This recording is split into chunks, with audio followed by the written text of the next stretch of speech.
Pagi hari yang sejuk, segarnya aroma daun dari pepohonan di lereng perbukitan, ditambah suara daun yang tertepat deru angin, mengisyaratkan sebuah kedamaian yang sangat menenteramkan hati. Duduk seorang anak kecil di teras sebuah rumah sederhana, yang terbuat dari lembaran papan, ia termenung menatap kosong jalanan, tanah, di depan rumah dengan lamunan. "Gi, Sugi," panggil neneknya, yang ia panggil dengan sebutan Uti. "Iya, Ti," jawab Sugi. "Ini hari Minggu, gak nyuci sepatu kamu, Gi?" tanya Utinya. "Iya, Ti," jawab Sugiono yang biasa dipanggil Sugi. Seraya beranjak bangkit, berdiri dari lamunannya. "Pagi-pagi kok sudah bengong, masih kecil, mikirin apa toh, Gi?" gerutu Utinya. "Mama kapan pulang ya, Ti?" "Gimana? Ini udah mau ujian, belum lunasin bayaran sekolah. Nanti aku daftar SMP-nya gimana, Ti?" tanya Sugi. Utinya terdiam tidak menjawab, hanya menahan kesedihan dan melamun sambil menghidupkan api, seraya meniup-niup bara api di lowong atau tempat masak. Perceraian anaknya membuatnya harus mengurus Sugi, cucunya seorang diri. Kedua orang tua Sugi bercerai lantaran ayah Sugi ketahuan selingkuh dengan biduan dari desa seberang. Ibu Sugi yang marah lantas menceraikannya. Waktu itu Sugi masih berusia 5 tahun. Setelah perceraian itu, Sugi dan ibunya pindah dan tinggal di rumah neneknya di sebuah desa di lereng Gunung Lawu. Keadaan desa yang sepi dan tertinggal, yang hanya mengandalkan hasil bumi terutama sayuran, memaksa ibu Sugi untuk pergi merantau bekerja, meninggalkan Sugi yang masih berusia 8 tahun, kelas 2 sekolah dasar bersama neneknya. Sudah 4 tahun lamanya ibunya pergi merantau tetapi tak kunjung pulang. Sekarang Sugi sudah kelas 6 SD. Sugi selalu menanyakan perihal tentang ibunya kepada sang nenek. Tetapi neneknya tidak pernah menjawab, hanya raut wajah kesedihan yang tampak di mata neneknya. Pagi itu Sugi yang sedang menjemur sepatunya di atas genting rumah. Tiba-tiba ia dipanggil oleh tetangganya. "Gi, Utimu ada?" tanya Bude, Sumi tetangganya. "Ada, Bude, lagi masak di pawon." Pawon adalah dapur, jawab Sugi. "Lagi masak ya, Le?" "Iya, Bude. Ini, Le, kasih Utimu, singkong dari kebun." "Oh iya, makasih, Bude." Boleh dibilang keadaan Sugi dan neneknya banyak dibantu dan dikasihani warga setempat. Banyak yang iba dengan keadaan Sugi dan Utinya. Dan tidak sedikit yang merasa jengkel dan marah terhadap ibunya yang tak kunjung pulang. Bahkan tak pernah sekalipun mengirimkan uang semenjak meninggalkan Sugi. Sugi anak yang sopan sekaligus pemalu, penyendiri, dan suka minder. Hari libur seperti ini biasanya Sugi membantu Uti di kebun kecil Utinya, yang berada tidak jauh dari rumah. Kebun sayuran kol sumber mata pencarian Uti satu-satunya. Kalau ada yang membutuhkan jasa memijit, itulah pekerjaan samping Utinya. Hari mulai sore. "Gi, udah mau sore, cari kayu bakar sana. Habis itu langsung pulang. Uti nyelesain ini sebentar." Perintah Utinya seraya mencabut rumput gulma di sekitar tanaman kol miliknya. Sugi lalu beranjak menuruti perintah Utinya. Langit sore itu terasa begitu gelap, padahal masih sekitar pukul 5 sore. Sugi lalu pergi naik sedikit ke atas lereng bukit. Ia ingat, di sana ada banyak rumpun pohon bambu, pasti banyak ranting bambu yang kering, bisa untuk memasak, pikirnya. Kerimbunan rumpun pepohonan bambu membuat suasana di bawahnya menjadi agak gelap. Sugi yang notabene takut dengan ular berusaha tidak terlalu mendekati pohon bambu itu. Ia hanya di sekitarnya saja dan mengambil hal yang sudah jatuh. Karena dia memang tidak membawa golok. Setelah terkumpul, dia bingung mengikatnya menggunakan apa. Dia menoleh, dia mencari sesuatu di sekitarnya untuk mengikat. Tetapi tidak ada pohon pisang. Lalu dia berusaha memberanikan diri mendekati pohon bambu untuk mencari bambu muda dan kecil yang bisa digunakan untuk mengikat. Di tengah rimbunan pohon bambu, Sugi dikejutkan oleh satu batang bambu yang menyala seperti bara api. "Itu apa?" gumamnya. "Tidak ada asap kalau memang itu terbakar," pikirnya. Lalu ia teringat cerita neneknya tentang nama sebuah hantu, Banaspati. "Apa ini?" pikir Sugi. Karena takut, dia lalu lari, bergegas meninggalkan pohon bambu tersebut dan ranting yang sudah dikumpulkannya. Sugi yang tergolong orang tak mampu, rumahnya tidak ada listrik, hanya dibantu tetangganya satu lampu saja di ruang tengah. Bukannya pelit, jarak rumah ke rumah memang cukup jauh, dan daya di tiap rumah hanya 900. Jadi kalau bantu banyak bisa jepret, tidak kuat, begitulah alasan tetangganya. Walaupun begitu, Uti tetap bersyukur ada penerangan buat belajar Suki. Gi, kamu gak ngaji? Tanya Utinya. Gak lah Ti, takut. Takut kenapa? Tadi pas aku nyari kayu bakar aku lihat hantu Ti. Hantu gimana Ki? Ada pohon bambu yang menyala-nyala seperti terbakar, tapi gak kebakar Ti, di atas lereng sana. Salah lihat mungkin kamu Ki. Bukannya itu yang Uti bilang Banaspati ya? Tanya Suki. Ya gak tahu, bisa jadi iya, bisa juga bukan. Ya udah, besok jangan cari kayu di situ lagi, tegur Utinya. Iya Ti. Di pagi yang cerah Suki berpamitan ke Utinya hendak ke sekolah. Sekolahnya lumayan jauh, sekitar 2 km di bawah lereng bukit. Bukan masalah bagi Suki untuk berangkat karena jalannya yang menurun. Hanya saja pulangnya yang melelahkan, harus menaiki bukit. Selama perjalanan ia terus memandangi pohon bambu di atas bukit. Nanti pulang sekolah saya ke situ lagi. Pengen lihat masih kebakar pohon bambu itu ya, pikirnya. Setelah sampai di sekolah, upacara bendera dimulai dan murid-murid pun berkumpul di lapangan upacara. Terlihat Sugi ada di barisan paling depan lapangan upacara itu, karena ia selalu dihukum karena tidak memakai topi dan dasi. Memang dia tidak punya dan tidak pernah membeli karena memang tidak punya uang untuk membelinya. Seragamnya saat ini pun pemberian tetangga bekas anaknya. Setelah upacara selesai, Suki langsung berlari menuju kelasnya. Gi, kamu nanti SMP-nya mau di mana? Tanya Tiara, teman sekelasnya yang akrab dipanggil Ara. Gak tahu Ra, gak lanjut mungkin. Lah, kok gak lanjut Gi? Sayang kan, kamu loh pinter. Suki tergolong anak yang lumayan cerdas. Ia selalu peringkat 3 besar dari kelas 1. Ya mau gimana lagi Ra, walaupun ada dana bos, kukira dapat duit. Nggak taunya cuma untuk dipotong biaya SPP aja. Biaya daftar sekolahnya gimana? Seragam, buku, topi aja aku nggak bisa beli Ra, ujar Suki. Tiara hanya bisa menghela nafas. Lalu terdengar langkah sepatu memasuki ruang kelas. Assalamualaikum anak-anak, sapa seorang guru kepada muridnya. Waalaikumsalam warahmatullahi wabarakatuh, jawab murid serentak. Pagi itu kegiatan belajar pun dimulai, seperti hari-hari biasanya. Di desa terpencil di lereng Gunung Lawu bernama Desa Gondosuli, Kecamatan Tawangmangu, Kabupaten Karanganyar. Dengan kabut yang masih terlihat dan cuaca dingin, anak-anak tetap bersemangat seperti biasanya. Anak-anak sekolah akan mengadakan karya wisata ke pemandian air Cipanas. Siapa yang mau mendaftar langsung ke ibu ya. Biayanya murah, cuma 80.000. Bilang ke orang tuanya ya, ucap bu guru.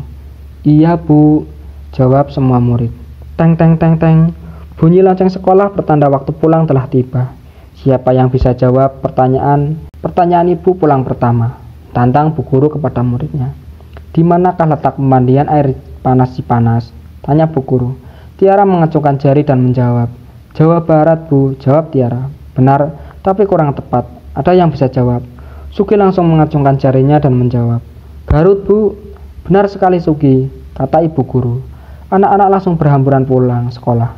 Siang hari yang masih berkabut dengan cuaca mendung dan dinginnya suasana di desa lereng Gunung Lawu. Suki bergegas meninggalkan sekolah, tetapi ia tidak pulang. Ia menuju pohon bambu yang kemarin ia lihat keanehan di situ. Ia ingin memastikan apakah masih ada pohon yang menyala itu. Ia melewati kebun Utinya untuk mengambil sebuah parang di gubuk yang ada di kebun Utinya. Biasanya siang begini Utinya sudah pulang dari kebun. Setelah dia mengambil sebuah parang dan dimasukkan ke dalam tasnya, ia pun bergegas menuju pohon bambu itu. Semilir angin dan suara derik pohon bambu yang bertepa angin membuat suasana menjadi semakin menyekam. Suki memperhatikan bambu yang menyala kemarin di mana letaknya. Sambil memperhatikan tiap ruas pohon bambu, seingatnya ada pada di tengah. Tetapi sekarang tidak ada, bambu yang menyala semua terlihat biasa saja. Yang mana ya? Kayaknya antara 3 ruas batang yang itu, gumam Suki. Ia lalu membuka tas dan mengeluarkan parang yang sudah dibawanya. Dengan penuh hati-hati ia memasukkan ke tengah pohon bambu melalui celah sempit batang bambu lainnya. Dipegangnya batang bambu yang ia diperkirakan kemarin. Dengan celah yang sempit, ia berusaha menebangnya. Krek, krek, beruk. Salah satu tumbang, ditariknya batang tersebut keluar dari rumpun. Diperhatikannya tidak ada apa-apa pada batang ini. Lalu dia nebang lagi sampai 3 batang. Yang ia tebang sudah ia perkirakan di antara batang itulah kemarin ia melihat bara yang menyala. Tetapi sekarang dilihatnya hanya bambu biasa. Sudah capek-capek ternyata nggak ada apa-apa, gumam Sugi. Mau buat apa ini? Sudah ditebang, gumamnya. Lalu Sugi pun memotong ketiga ruas bambu tersebut menjadi kecil-kecil. Ukurannya 1 meter, agar dia mudah membawa pulang untuk dijadikan kayu bakar atau dibuat kandang ayam. Di bambu terakhir yang ia potong terdengar suara dari dalam bambu itu, seperti ada kelereng dalam bambu tersebut. Sugi lantas mengocok bambu tersebut. Benar saja, ada isinya. Dibelahlah bambu itu oleh terlihat ada 3 batu kecil seukuran gundu, yang berbeda warna masing-masing, berwarna merah, hijau, dan hitam. Dipeganglah batu itu oleh Sugi. Batu apa ini? Pikirnya. Bagus sih warnanya, pikir Sugi. Kok ada di dalam bambu? Bagaimana orang memasukkannya? Pikirannya waktu itu. Dibersihkannya dan dia amati batu tersebut. Keras nggak sih batu ini? Digigitnya batu itu berwarna hitam. Lalu tiba-tiba, wush, muncul sosok makhluk tinggi besar dengan bulu hitam menutupi seluruh tubuh dan wajahnya. Matanya berwarna merah menyala. Sugi yang ketakutan tidak dapat bergerak sama sekali. Perasaan takut yang membuat seluruh inderanya seperti tersengat listrik, kaku tak bergerak. Makhluk itu mendekap Sugi lalu berkata, "Kemana Tuan?" Sugi dengan terbata menjawab, Garut, jawab Sugi. Entah kenapa dia menjawab Garut. Mungkin ia ingat pertanyaan gurunya sebelum pulang sekolah tadi. Lalu tiba-tiba seperti roket, Sugi melesat, jantungnya serasa mau lepas. Ia menutup matanya. Rambutnya seperti dihantam angin tornado. Perlahan dia memberanikan diri membuka matanya. Ia lihat awan dan bangunan-bangunan kecil di bawah yang ternyata itu rumah. Terbang? Ini terbang, pikir Sugi. Tolong, tolong. Sugi berteriak ketakutan. Turunin saya, tolong, teriak Sugi sambil menangis saat kuat sambil menggenggam makhluk yang membawanya. Dan tiba-tiba, bruk. Sugi jatuh terkapar di sebuah hutan yang sama sekali tidak ia kenali. Ia bangun memegang dahan sebuah pohon, melihat di sekitarnya dengan kepala yang masih terasa pusing. Ia memperhatikan sekitarnya. Di mana ini? Di mana makhluk tadi? Pikirnya. Sugi mulai gelisah. Dia ada di mana? Tidak ada seorang pun di sini. Gimana ini? Apa aku dibawa ke alam gaib oleh makhluk itu? Ia berjalan menyusuri hutan tersebut. Sugi memperhatikan sekitarnya ini. Sebuah gunung. Ia tahu dengan pasti karena ia memang tinggal di sebuah lereng, tapi ini bukan tempat tinggalnya. Mendung sore mulai menyingsing. Sugi yang melihat langit mulai ketakutan. Udah sore, bentar lagi malam, saya gimana? Di mana ini?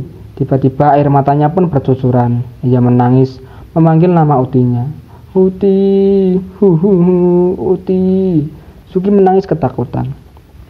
Ayo cepat, oi, mau hujan, jangan patah semangat, teriak seorang pemuda dari kejauhan yang membuyarkan tangisan Sugi. Ada orang, pikirnya. Sugi langsung mengusap air matanya dan berusaha menuju sumber suara tadi. Om, tolong saya, teriak Sugi. Di antara rombongan tersebut, rombongan yang melihat Sugi pada terkaget. Diketahui mereka adalah pendaki. Ada yang gak percaya, ada yang mau kabur. Kenapa ada anak dengan seragam SD di puncak gunung seperti ini? Gumam salah satu rombongan. Mereka pada takut, ada yang baca ayat kursi, ada yang baca doa makan. Om, jangan lari, tolong saya, teriak Sugi. Kamu orang kan? Teriak salah satu rombongan. Iya om, saya ini orang, jawab Sugi. Mereka pun menghampiri Sugi dan bertanya, kamu kok ada di sini? Ngapain? Bolos sekolah mendaki gunung, tanya seorang dari mereka. Enggak om, saya tersesat, saya tadi terbang bambu, tapi jadi berubah semua hutannya, jawab Sugi. Saya mau pulang tapi jalannya kok beda semua. Saya bingung om. Para pendaki saling pandang. Emang rumah kamu di mana? Tanya seorang wanita rombongan pendaki. Di desa di lereng mbak. Nama desanya apa? Tanya lagi wanita itu. Desa Gondosuli mbak, jawab Sugi. Wanita itu hanya garuk-garuk kepala sambil mengingat sesuatu. Kayaknya nggak ada tuh desa namanya Gondosuli di sini. Batinnya mulai terasa ada yang aneh. Gimana ini bro? Anak ini tersesat. Hari udah mau gelap. Kalau kita turun gak mungkin, seru salah satu rombongan. Dek, gimana kalau kamu nginep sama mbak dulu, besok baru turun ke desa. Ini udah mau maghrib, mau hujan juga. Ya mbak, nggak apa-apa. Yang penting saya bisa pulang, saya takut sendiri di sini. Mereka pun melanjutkan perjalanan dan mendirikan tenda di tanah yang datar. Sugi yang hanya melamun sambil memegang pop mie yang ia dapat dari pendaki yang menolongnya. Para pendaki mulai bercanda di depan api unggun dan berusaha menghibur Sugi agar tidak terlalu khawatir dan cemas. Dik, nama kamu siapa? Tanya pendaki. Sugi om. Kelas berapa dik? Kelas 6 om. Kok bisa-bisanya kamu tersesat, padahal rumah kamu katanya di lereng? Saya juga nggak tahu om, ini bukan seperti gunung di lereng tempat saya. Semuanya beda om. Emang lereng gunung tempat kamu tinggal seperti apa? Lereng Gunung Lawu mbak. Serentak, semua pendaki yang mendengar jawaban itu pada berdiri. Allahu Akbar. La ilaha illallah. Pendaki wanita pada menangis berpelukan, sedangkan yang laki-laki terperanjat tidak percaya mendengar jawaban Sugi. Dek, kamu tahu ini di mana? Tanya pendaki. Sugi menggelengkan kepala lalu pendaki itu menjawab. Ini Gunung Cikuray, ini di Garut, di Jawa Barat. Sugi pun bengong lalu menangis meratapi nasibnya. Gimana lalu dia pulang? Sugi yang terus menangis membuat bingung para pendaki. Para pendaki berusaha menghubungi pos di bawah, tapi tidak ada sinyal. Ada yang berusaha memeriksa tas Sugi. Mereka tercengang melihat kartu perpustakaan milik Sugi. Di situ tertera SDN 2 Gondosuli, Tawangmangu, Karanganyar. Sementara itu keadaan di desa Sugi mulai riuh. Orang-orang pada membawa kentongan dan senter mencari seluk-seluk beluk gunung dan lereng hingga penjuru desa. Terlihat Uti Sugi yang lemas menangis meratapi cucunya yang hilang. Tadi udah pulang sekolah belum mbah? Tanya seorang warga. Dari siang belum pulang ke rumah. Mbah, teriak seseorang warga terkopoh-kopoh membawa sebilah parang. Saya temu ini mbah di atas lereng. Ini punya mbah bukan? Seorang warga menunjukkan sebuah parang. Uti yang melihat parang itu memang miliknya lalu menangis jadi-jadinya. Dengan suara terbata-bata Uti menjelaskan bahwa kemarin Sugi melihat hantu di rumpun pohon bambu. Saya sudah melarangnya untuk kembali ke situ. Para warga berspekulasi bahwa Sugi digondol kolong wewe atau wewe gombel. PRT berusaha menyuruh seorang warga untuk menemui kuncen Gunung Lawu, menanyakan perihal hilangnya Sugi. Sabar mbah, berdoa semoga Sugi nggak kenapa-napa, ujar Pak RT kepada Uti. Di lain sisi gunung lainnya, tepatnya di Gunung Cikuray, Sugi yang masih terisak sambil menggenggam segelas teh hangat, mulai sadar bahwa dia dibawa terbang oleh makhluk besar berbulu tadi. Tapi dia enggan menjelaskan kepada para pendaki. Dia lalu meraba saku celananya. Masih ada, pikirnya. 3 batu yang ia temukan dari dalam bambu. Dia ingat setelah ia menggigit batu berwarna hitam dan dia terbang kemari. Gimana kalau batu lainnya yang aku gigit ya? Pikirnya telah mati. Sugi mulai ingat makhluk itu menanyakan, kemana tuan? Berarti ia bisa mengantarkanku kembali ke rumah. Pikir Sugi. Dik. Bau Sugi digoyang-goyangkan oleh salah satu pendaki. Iya om, kenapa? Gimana caranya kamu ke sini? Gak tahu om, tiba-tiba saya sudah di sini. Malam semakin larut. Cuaca dingin menusuk tubuh Sugi yang kedinginan di dalam sebuah tenda bersama 4 orang pendaki. Sebagian pendaki sudah tertidur pulas dan ada pula yang di luar tenda berjaga dekat api unggun. Om, jam berapa sekarang? Tanya Sugi kepada 2 orang pendaki yang sedang menghangatkan tubuh di dekat api. Loh, kok belum tidur dek? Ini udah jam 2 malam. Gak bisa tidur om. Ya udah, pokoknya tetap di dalam tenda. Jangan keluar, dingin banget cuacanya. Sugi pun kembali ke tenda. Lalu ia merogoh saku celananya. Dia ambilnya batu berwarna hitam yang ia temukan. Sugi berusaha memantapkan hati untuk tidak takut. Aku cuma harus bilang Gunung Lawu, batinnya. Sugi lalu memberanikan diri menggigit batu itu. Kemudian sekelebat cahaya berwarna merah tepat jatuh di hadapan Sugi. Makhluk besar itu pun muncul. Tetapi para pendaki yang tertidur pulas tidak merasakan kehadirannya. Yang di luar pun sepertinya tidak melihat. Tidak dengan pertama kali Sugi melihat. Dia agak sedikit lebih berani. Tubuhnya yang terkaget masih bisa digerakkan, walaupun rasa takutnya tetap sama. Kemana tuan? Tanya makhluk itu. Dengan rasa berani yang dikumpulkannya, Sugi menjawab, Lawu om. Lalu tubuh Sugi terasa dihembaskan sejuk angin. Menerjang dinginnya udara, mungkin seperti kecepatan jet tempur. Gubrak. Sugi terjatuh di atas tumpukan bambu yang ia potong-potong tadi. Gelap, sangat gelap. Tapi ini di desa saya. Alhamdulillah saya bisa pulang juga, pikir Sugi. Ia lalu lari tunggang langgang menuju rumahnya. Tampak beberapa warga sedang tertidur di teras rumah utinya. Ada apa? Batin Sugi. Seorang warga yang terbangun melihat Sugi lalu berteriak, "Itu Sugi! Mbah, Sugi sudah pulang!" Para warga pun terbangun dan merasa lega. Sugi tidak kenapa-napa. Utinya langsung keluar menuju teras, dipeluk cucunya itu erat-erat. "Dari mana aja kamu, toh Gigi? Uti bingung nyariin kamu. Semua warga desa nyari kamu dari maghrib," ucap utinya sembari menyeka air mata. Para warga yang berada di situ hilang kantuknya dan pada duduk di teras seraya minum kopi. Sebentar lagi subuh tanggung pulang, celutuk seorang warga. Dalam hati mereka ingin sekali menanyakan Sugi, dari mana dia, apa yang sudah terjadi. Akan tetapi merasa tidak enak dengan utinya yang langsung membawa Sugi masuk ke dalam kamar. "Besok saja kita tanya-tanya," celutuk seorang warga. Esok paginya kediaman utinya dipenuhi warga. Mereka mendengar bahwa Sugi sudah ketemu. Semua warga berdatangan berkumpul hanya ingin tahu dan penasaran apa yang sudah terjadi dengan Sugi. "Gi, hari ini kamu gak usah sekolah dulu. Kasihan utimu masih lemes karena kemarin kamu hilang," celutuk Bude Sumi tetangganya. "Iya Bude, emangnya kamu kemana Togi kemarin? Dari sekolah gak langsung pulang, kamu kemana?" tanya Bude Sumi. "Anu Bude, saya mau ambil bambu kering yang kemarin saya tinggal, tapi udah gak ada, jadi saya tebang aja bambu yang ada. Terus saya haus, saya cari pohon kelapa, ambil degan. Karena capek saya ketiduran. Bangun-bangun udah gelap deh," jawab Sugi berbohong. Warga yang mendengar pada menggerutu. "Oh walah Gigi, bikin geger aja. Kirain digondol wewe, gak taunya ketiduran." Para warga pada tertawa mendengar kisah Sugi yang sengaja ia rekayasa. Oi, bangun. Anak itu hilang," teriak seorang pendaki dari dalam tenda. Semua pendaki pada bingung, kemana perginya anak itu? Apa jangan-jangan anak itu memang hantu? Pikir mereka.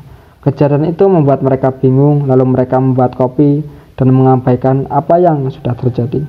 "Yang penting kita nggak kenapa-napa," ungkap salah satu seorang pendaki. "Mau dia hantu, mau bukan, udah biarin aja." Di sore hari, di hari yang sama, rumah Sugi kedatangan Pak RT dan seorang lelaki yang sudah cukup tua. Dia adalah Kuncen Gunung Lawu, Mbah Daryo. Begitu para warga memanggilnya.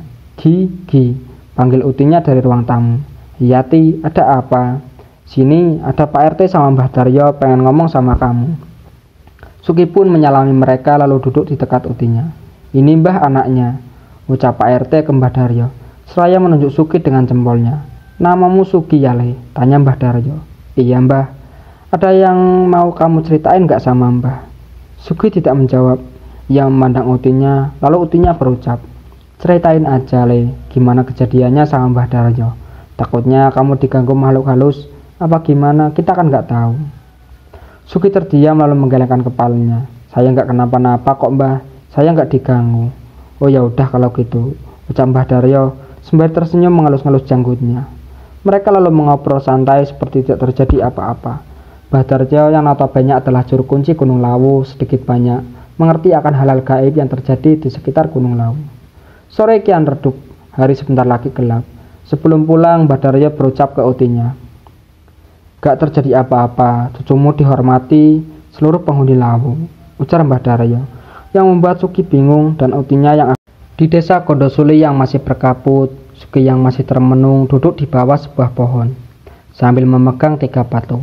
Apakah ini batu mustika, pikirnya. Dalam hati ia ingin mencoba 2 batu lainnya, yaitu batu hijau dan merah, yang belum ia tahu buat apa ini. Apakah harus kugigit seperti batu hitam itu?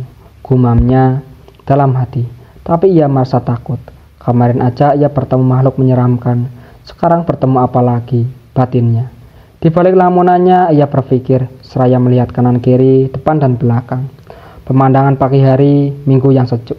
Di depannya ada jurang kecil, tidak terlalu dalam, di belakangnya tanah miring perbukitan. Ia ingin melihat kekuatan dari batu lainnya.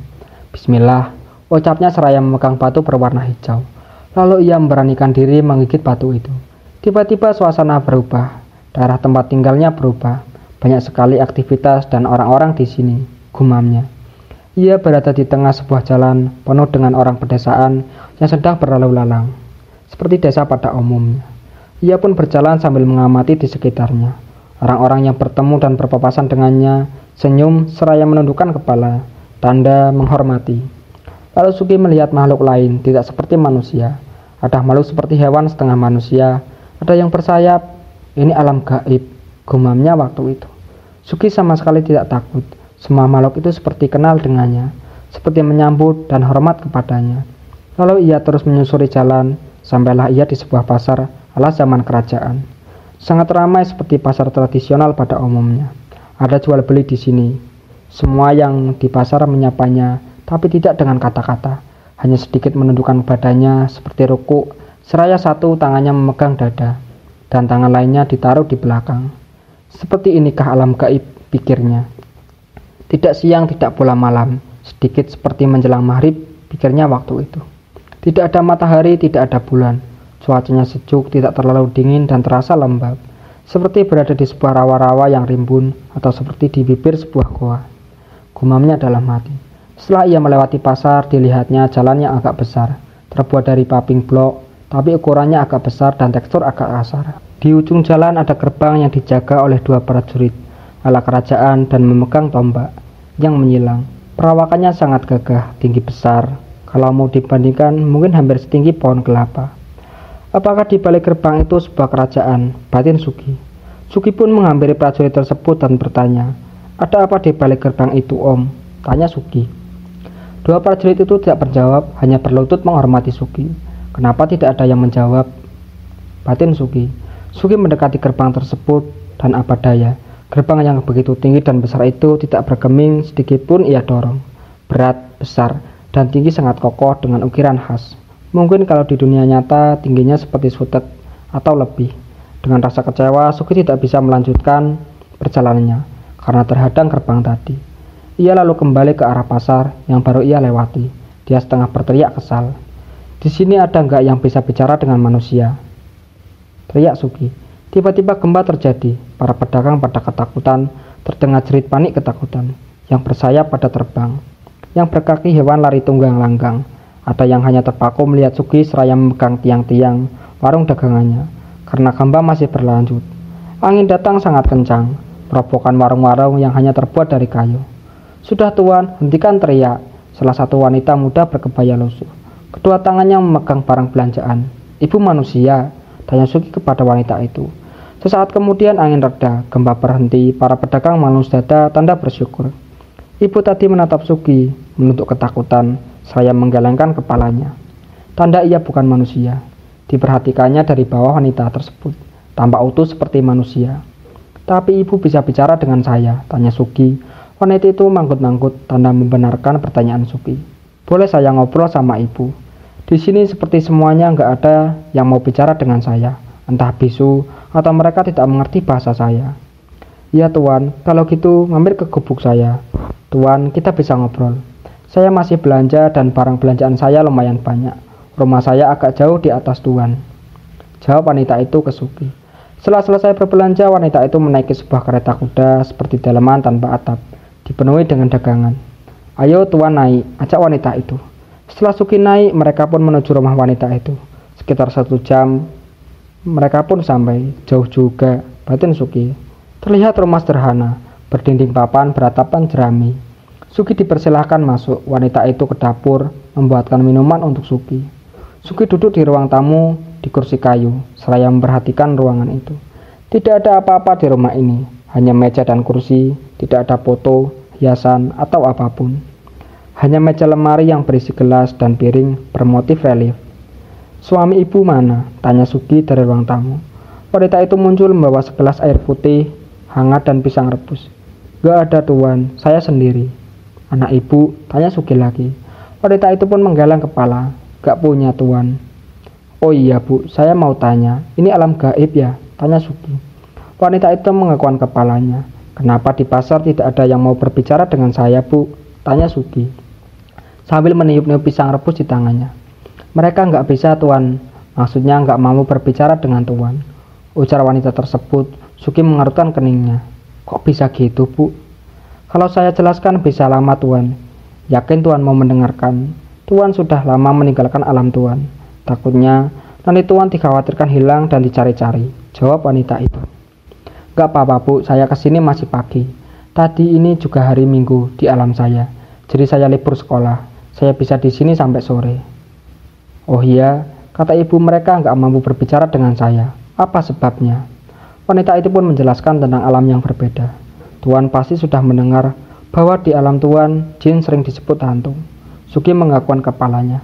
Sama seperti manusia, dari golongan jin yang bisa menggerakkan benda di alam nyata. Itu sudah tergolong jin yang kuat. Pada umumnya, mereka tidak bisa menyentuh benda terwujud di alam manusia. Untuk menggeser sebuah gelas saja di alam manusia itu adalah sebuah sesuatu yang luar biasa bagi golongan jin. Suki masih tidak mengerti. Coba jelasin lebih detail, Bu, tanya Suki. Intinya, jin atau yang dikenal oleh manusia sebagai hantu itu memang bisa berubah wujud menjadi hewan atau orang yang sudah meninggal. Sesuatu yang dibayangkan di benak jiwa manusia seperti kuntilanak dan lain-lain. Tetapi mereka tidak bisa menyentuh apapun, menyakiti secara langsung. Mereka cuma menakuti dan menyesatkan manusia dengan kesyirikan, kemusyrikan, dan tipu daya mereka untuk meyakinkan manusia. Kalaupun ada yang bisa menyentuh secara fisik seperti mendorong, menarik, mencekik, sudah dapat dipastikan itu jin yang tergolong kuat. Bisa juga disebut iblis, sama seperti Tuan yang bisa masuk ke alam kami, berinteraksi, melihat, dan sebagainya. Tuan tergolong kuat di antara kebanyakan manusia lainnya, karena gak semua manusia bisa melakukan itu. Apakah bangsa jin bisa tahu isi hati seseorang? Ada sifat jin di diri manusia seperti nafsu, egois, amarah, iri, dan lain-lain. Yang dilihat jin bukan apa yang ada di hati manusia, tapi apa yang ada di benaknya. Contoh seperti Tuan, misal di saat Tuan bercerita tentang pocong bersama teman-teman Tuan, di saat pulang dari rumah teman Tuan sendirian. Tuan tidak akan bertemu kuntilanak, tidak akan saya berani jamin itu. Jin melihat apa yang ada di benak Tuan. Rasa takut Tuan tentang cerita pocong tadi dimanfaatkan jin untuk berubah dirinya menjadi pocong dan menakuti Tuan. Dan yang Tuan lihat pasti pocong, bukan kuntilanak. Suki manggut-manggut, tanda paham. Kasih contoh lain, Bu, saya masih sedikit bingung. Baiklah, contoh yang lebih mudah dimengerti seperti ini. Bayangkan, Tuan lagi tidur di sebuah hutan, bertiga dengan teman Tuan. Semuanya tertidur pulas, hanya Tuan yang masih berjaga. Lalu Tuan mendengar tawa seorang wanita tertawa. Pertanyaannya, kenapa Tuan bisa mendengar atau kenapa Tuan sendiri yang mendengar? Jawaban sederhana manusia. Ya, karena saya sendiri yang terjaga. Teman-teman saya tidur, masa orang tidur bisa dengar? Wajar kalau saya nggak dengar. Jawaban manusia itu salah. Ungkap wanita itu. Kok salah? Anda bayangkan kalau Anda tertidur pulas, begitupun dengan dua teman Anda. Apakah ada yang mendengar suara wanita itu tertawa? Pasti semuanya jawab tidak. Pertanyaan selanjutnya, apa ada wanita yang tertawa di saat semua tertidur pulas? Jawabnya pasti ya nggak tahu. Pada intinya jin itu tahu di antara orang yang tertidur itu ada yang masih terjaga atau tidak. Kalau ada, ya dia tertawa iseng nakutin. Kalau semuanya tertidur pulas, buat apa dia tertawa? Capek aja, nggak ada yang dengerin. Jawab wanita itu menjelaskan. Suki pun tertawa mendengarkan jawaban wanita itu. Perbedaan alam gaib dan alam nyata begitu kental terasa. Di alam gaib, tidak ada siang ataupun malam. Suasananya redup seperti menjelang maghrib. Suki bertanya kepada wanita itu, kenapa ia bisa masuk ke alam gaib? Wanita itu menjelaskan bahwa mustika yang Suki bawa itulah penyebabnya. Lalu Suki pun bertanya, sebenarnya mustika apakah ini? Dulunya itu adalah 3 buah cincin. Pemiliknya adalah pangeran kecil dari kerajaan Pengging. Pangeran itu bernama Joko. Ayahnya adalah Prabu Damarmaya. Pangeran Jaka dari kecil sangat nakal. Sampai rakyat pun memanggilnya Jaka Badung, pangeran nakal, yang lama-kelamaan menjadi Joko Bandung. Bukan hanya manusia saja yang dijahili oleh kenakalannya, bahkan bangsa jin pun ia jahili. Di saat pangeran itu sudah remaja, ia mendengar nama sebuah hutan gaib yang katanya sangat angker. Pangeran Jaka senang dan sangat tertantang untuk menjahili jin di hutan tersebut. Pangeran Jaka yang penasaran malah senang mendengar itu. Ia pun memasuki hutan tersebut dan membuat onar. Sampai jin penguasa hutan tersebut murka, tapi pangeran yang jahil tersebut tidak gentar, bahkan menantang seluruh jin di hutan tersebut sendirian. Tak disangka, pangeran tersebut pun memenangkan pertarungan itu seorang diri. Tidak ada yang tahu tentang kejadian tersebut, karena memang pertempuran itu terjadi di alam gaib hutan tersebut. Hutan tersebut bernama Bondowoso, dan sekarang nama pangeran tersebut di dunia nyata sering disebut dengan nama Bandung Bondowoso. Suku yang mendengar cerita wanita itu sangat senang. Terus gimana, Bu? Tanya Sugi. Gimana apanya, Tuan?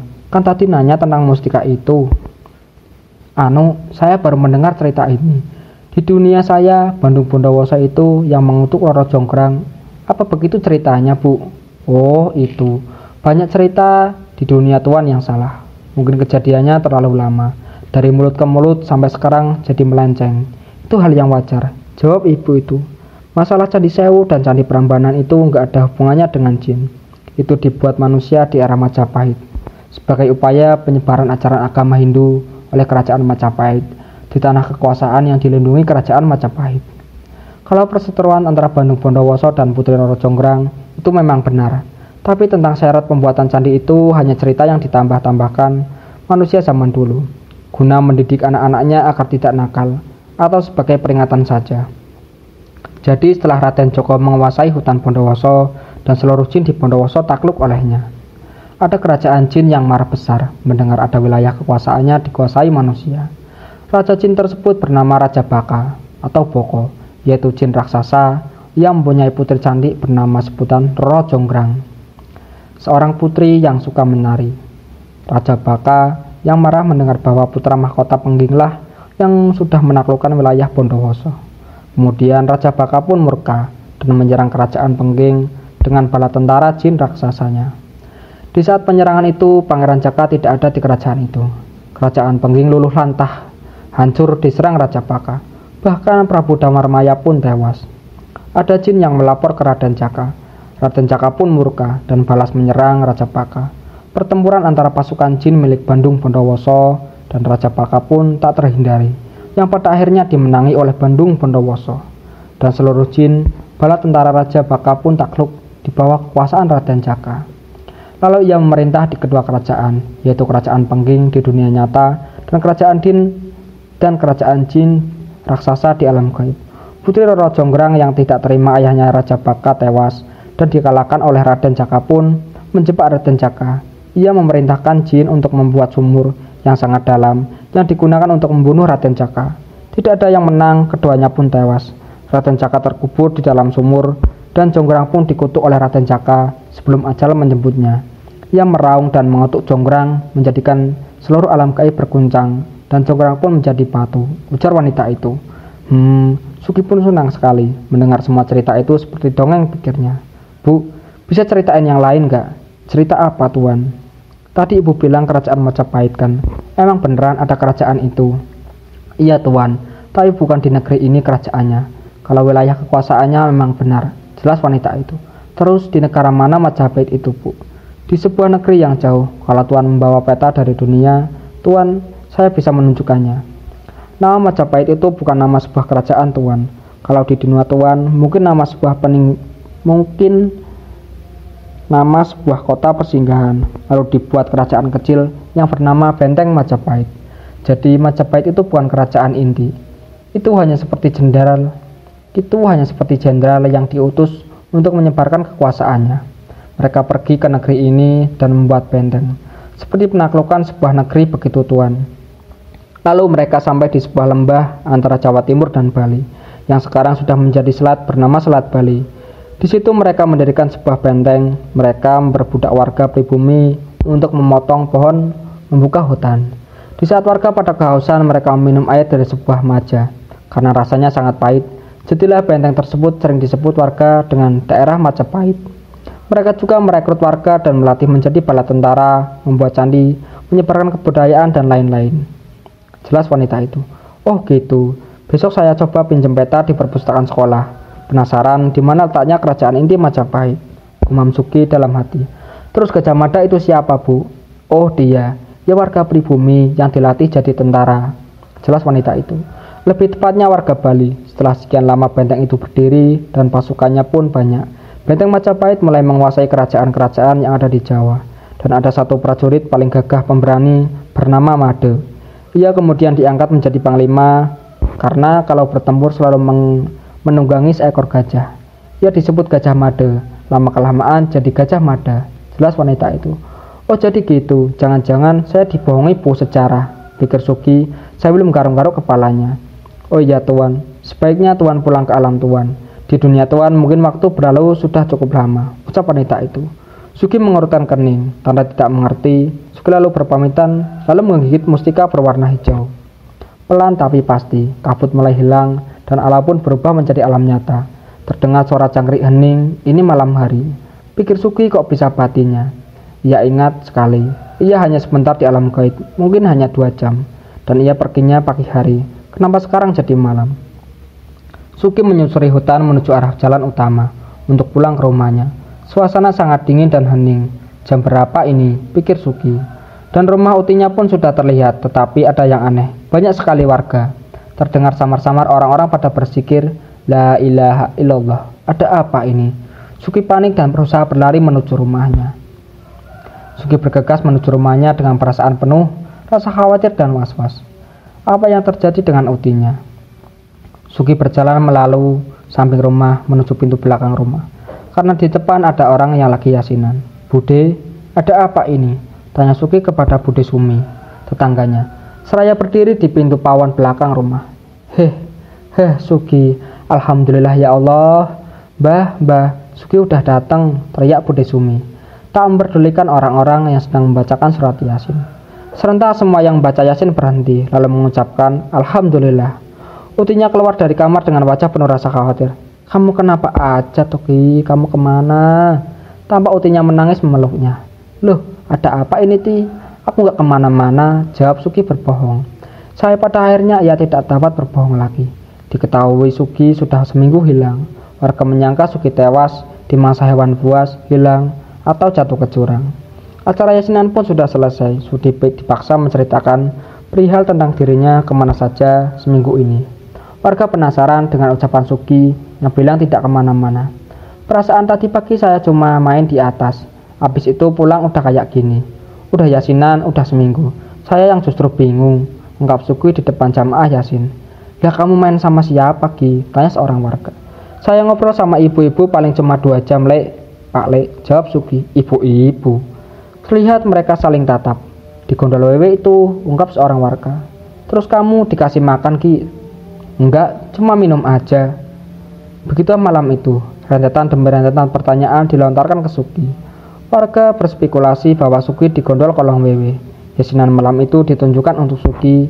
Kalau memang sudah meninggal, lalu diperlihatkan mayatnya. Kalau masih hidup akan cepat ditemukan. Begitu ungkap Pak RT kepada Sugi. Keesokan harinya, hujan mengguyur Gunung Lawu. Mendung, gelap gulita. Sugi hanya diam di kamar saja, menatap hujan lebat dari jendela kamarnya. Ia duduk bersila di amben, sambil tangannya bersandar di kusen jendela yang terbuat dari kayu. Terlihat utinya menghampirinya, membawa teh panas dan singkong rebus. Gi, mumpung panas, ujar utinya sambil meletakkan teh dan singkong rebus di amben, beralaskan tikar tanpa kasur. Gi, Uti mau ngomong sama kamu, soal sekolah kamu. Gi, sebenarnya mamamu gak pernah sama sekali ngirim uang buat kamu, ujar utinya. Sugi mendengarkan. Udah 4 tahun, katanya mau kerja di kota. Uti juga gak tahu gimana keadaannya, beneran kerja apa enggak. Soal sekolah kamu Ki, Uti gak mau biayain. Kamu kalau gak usah ngelanjut gimana Ki? Kamu tahu sendiri Ki, kebun itu cuma buat makan sehari-hari, itu aja kurang. Uti juga udah tua Ki, gak bisa mijit lagi. Iya Ti, gak apa-apa, aku gak usah lanjut gak apa-apa kok Ti. Aku bantuin Uti di kebun aja, nanti aku bantuin Uti cari uang. Besok aku gak berangkat sekolah Ti, buat apa juga, gak bisa diambil ijazah aku Ti, ucap Sugi. Utinya hanya diam. Uti kasihan banget sama kamu Ki. Kamu ingat baik-baik Ki, kalau udah besar nanti, hargain keluarga kamu.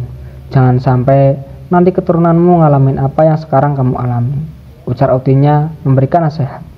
Iya Ti, jawab Sugi. Utinya lalu berlalu meninggalkan kamarnya. Batu hitam dan hijau saya udah tahu fungsinya, batin Sugi. Hitam buat berpindah tempat, sedangkan hijau pergi ke alam gaib. Tapi yang hijau bahaya, perbedaan waktunya sangat jauh, batin Sugi. Terus yang merah buat apa ya? Apa saya coba sekarang? Gak mungkin bikin geger warga aja, udah 2 kali saya bikin geger. Takutnya batu merah ini bikin geger lagi. Nanti ajalah kapan-kapan aja. Sekarang kalau mau pakai yang hitam dulu. Gak ada yang pengaruh sama waktu, pikirnya. Apa berfungsinya kalau digigit saja, pikir Sugi. Masih banyak misteri dari batu ini yang belum saya tahu betul. Saya harus cari tahu betul fungsi dan kegunaannya dari tiap-tiap batu ini, pikir Suki. Tanpa bertanya pada siapapun karena ini termasuk mustika yang harus ia jaga kerahasiaannya. Satu-satunya yang ia bisa diajak bicara adalah wanita di alam gaib itu. Tapi perbedaan waktu yang sangat jauh yang tidak memungkinkan Suki untuk melakukan saat ini. Ditambah utinya yang sakit. Semenjak hilangnya Suki seminggu, mungkin utinya trauma atau bagaimana, masih lemah tidak percaya. Ini Jinglo, Bengle, kamu pegang. Makhluk halus nggak suka. Biar kamu nggak diganggu makhluk halus. Ucap putihnya seraya berani memberikan Jinglo, Bengle kepada Suki. Suki menerimanya. Suki yang merasa tidak diganggu makhluk halus pun menaruh Jinglo, Bengle tersebut di atas lemarinya. Keesokan paginya Suki diajak utinya pergi ke pasar. Uti mau ke pasar, mau ikut nggak Gi? Tanya utinya. Mau Ti, mau ngapain Ti ke pasar? Mau ngasih tahu juragan di sana kalau kolnya sudah siap panen. Sekalian mau hutang bibit wortel. Oh iya Ti, saya juga pengen lihat pasar. Mereka berjalan kaki menuruni lereng. Sampai di desa Kondosuli, mereka menumpang pick up yang sering keluar masuk desa mengambil hasil bumi untuk dipasarkan. Suki yang tidak pernah melihat pasar begitu antusias. Ti, saya mau jalan-jalan dulu. Ucap. Uti masih di sini kan? Iya, tapi jangan lama-lama ya Ki. Suki menuju warung atau kios hewan. Dilihatnya beraneka ragam burung. Ia berkeliling pasar. Pikirannya hanya apa yang bisa saya jual di pasar. Ini pikirnya. Ia kembali ke tempat utinya. Dari mana kamu Ki? Jalan-jalan Ti. Lihat-lihat. Apa yang bisa saya jual ke sini? Ternyata susah juga. Gak ada apa-apa di lereng tempat tinggal kita. Buat dijual di pasar. Jawab Suki. Suki dan utinya pulang kembali ke rumahnya. Membawa bibit wortel. Hampir sore hari mereka sampai di depan rumah. Tampak utinya langsung memasak. Suki mandi dan duduk di depan teras mengenakan sarung, siap hendak sholat maghrib. Lalu Suki memikirkan sesuatu. Ia ke belakang menemui utinya. Ti, saya ke musolah ya. Ujar Suki meminta izin. Iya Ki, nggak nunggu azan dulu. Nggak apa-apa Ti, sekarang aja. Lalu Suki memasuki kamar. Dia mengambil mustika hitam dan ia gigit. Seperti biasa makhluk itu muncul. Kemana Tuan? Tanyanya Suki. Menjawab pelan, takut uti yang mendengar. Masjid. Jawab Suki. Lalu dengan kecepatan seperti kilat, Suki dihempaskan di bawah sebuah pohon di belakang masjid besar di lereng gunung. Ia memutari masjid tersebut ke arah depan. Tampak papan masjid itu tertulis Masjid Al-Kausar, Dusun Tlogorejo, Kecamatan Lawang, Kabupaten Malang, Provinsi Jawa Timur. Tampak sangat jauh. Suki sudah berada di lereng Gunung Arjuna. Lalu ia sholat maghrib di masjid itu.